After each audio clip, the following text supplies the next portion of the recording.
책 안 읽는 나라 미래가 없다. 한국인의 평균 독서량이 어느 정도나 될까요? 한 달 평균치에 한 권을 넘어서지 않는다고 하는데 참으로 황당하지만 이게 사실이라면 정말로 문제가 아닐 수 없습니다. 한국에는 소위 말하는 SKY 대학이 있습니다. 서울대와 연고대. 그런데 연고대 나온 사람들은 이렇게 말을 합니다. 한국에는 대학이 두 개다. 서울대 아니면 기타대. 하지만 서울대 역시 한국에서는 몰라도 세계적으로 보면 그리 높은 점수를 받지 못하고 있는 것이 현실입니다. 엄밀하게 말하자면 찻잔 속의 태풍이고 이불 안에서 활개치기라는 것이지요. 물론 정계나 학계나 어느 부문에서든지 서울대 출신들이 막강한 영향력을 발휘하고 있고 무엇을 하더라도 일단 서울대 출신이라면 한 수 접어주고 들어가는 것이 사실이지만 반대로 부정적인 면을 바라볼 때는 그 역시 만만치 않다는 생각입니다. 뛰어난 역량을 발휘하는 게 고작 자신의 영달이나 추구하려고 하는 한계에서 벗어나지도 못하는 것 같기도 하고 속된 말로 우리나라 대졸 이상 전과자 중에 가장 많은 전과자를 배출한 대학이 어디일까요? 하긴 요즘에는 시대가 시대인 만큼 K대 출신들이 잘 나가다 보니 서울대 동창들이 모이면 우리가 왜 저 돌머리 같은 K대에 밝혀 살아야 되는데? 하면서 한탄한다고도 합니다.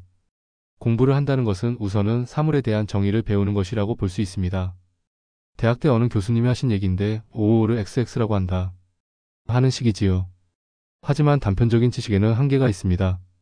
예를 들어 형설지공인이 세옹지만이 하는 단어들의 뜻은 익히 알고 있지만 그 배경이 되는 나라나 시대, 주인공 이름 같은 것은 잘 모르고 한 걸음만 더 파고 들어가면 아는 것이 아무것도 없고 ELS니 ETF니 하는 것은 알지만 그 운영 방식 같은 것은 알지 못하는 일이 다반사인데 그렇기 때문에 하나를 알아도 제대로 아는 것이 중요하다는 것입니다. 좋은 학교를 나왔다고 하는 사실보다 더 중요한 것은 졸업한 지 10년, 20년이 지나는 동안 얼마나 꾸준히 공부하고 열심히 독서하며 자기 개발을 게을리하지 않았는지가 될 것입니다. 말 한마디 하는 것이나 글 한 줄 쓰는 것에서 바로 그 사람의 내재 가치가 평가될 수 있는 것인데 그런 면에서 볼 때 일부일지는 모르지만 그저 과거의 영광에만 묻혀 사는 사람도 많다는 생각이 들기도 합니다. 많은 사람이 꿈을 이야기합니다만 꿈이란 것 또한 자신이 아는 어휘의 범위 내에서만 꿀 수가 있는 것이라고 생각합니다. 간단한 예로 만일 페가수스라는 말을 그냥 별자리의 이름으로만 알고 그 말이 한국말로 천마라는 것을 모르고 있었다면 이를 형상화할 수 없다는 것이지요. 그런 면에서 사람의 지식이라고 하는 것도 결국은 언어와 그 바탕인 어휘로 표현되어 나올 수밖에 없는데 이러한 어휘력을 키워가는데 가장 효과적인 방법이 독서라는 것입니다. TV나 동영상과 같은 시청각에 의지하는 비중이 커져가는 추세이기는 해도 그 근본적인 중요성은 변하지 않습니다. 그리고 또 한 가지 요즘은 동영상 강의 등을 통하여 공부를 하는 경우가 많은 것으로 보입니다. 사전 뒤지며 영어 단어 외우고 카세트 테이프 들어가며 회화 공부하던 시절과 비교해보면 격세지감을 느끼지 않을 수 없지만 간과해서는 안 될 중요한 사실이 있는데 공부라는 것이 눈으로 보고 손으로 쓰고 입으로 읊조려가며 공감각적인 모든 역량을 동원해야 하는 것이지. 그냥 멍하니 동영상 강의만 쳐다보면서 2시간이고 3시간이고 공부했다라고 생각하는 것은 실제로는 그저 편안히 앉아서 또는 누워서 영화 한 편 본 거나 다를 바가 없다는 것이고 실제로 여기에 소모되는 에너지는 앞서 말한 공감각적 노력을 기울여서 하는 경우에 5분의 1밖에 되지 않는다는 것입니다. 책을 딱 한 권 읽은 사람을 조심해야 한다고 합니다. 그 사람에게는 그것이 바이블이고 행동의 지침이기 때문입니다. 오히려 책에는 새로운 것이 없습니다. 다른 사람이 알고 있던 것을 본인이 몰랐을 뿐이니까요. 그래서 책은 덫입니다. 책을 토대로 한다면 그 덫에 걸리는 것이지요.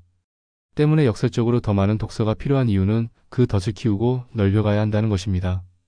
덫이 넓어지면 그 올가미가 조여올 시간이 좀 더 걸리는 만큼 거기서 빠져나갈 시간도 좀 더 벌 수 있다는 의미입니다. 제가 독서를 강조하는 이유가 바로 여기에 있는데 덫에 걸리지 않기 위해서 편견에 빠지지 않고 고정관념에 묻어가지 않기 위해서라는 것입니다.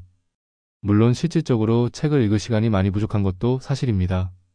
학생은 학교 공부하랴 영어니 수학이니 학원 다니랴 게다가 태권도니 피아노니 하는 특별활동도 해야 하고 직장인은 그들대로 업무 관련 지식을 습득해야 하고 영어니 중국어니 어학 공부에 시간을 할애해야 하는 것을 모르는 바는 아니지만 그래도 어떻게든 시간을 만들어서 독서를 해야 하는 것은 선택이 아닌 필수인 것입니다.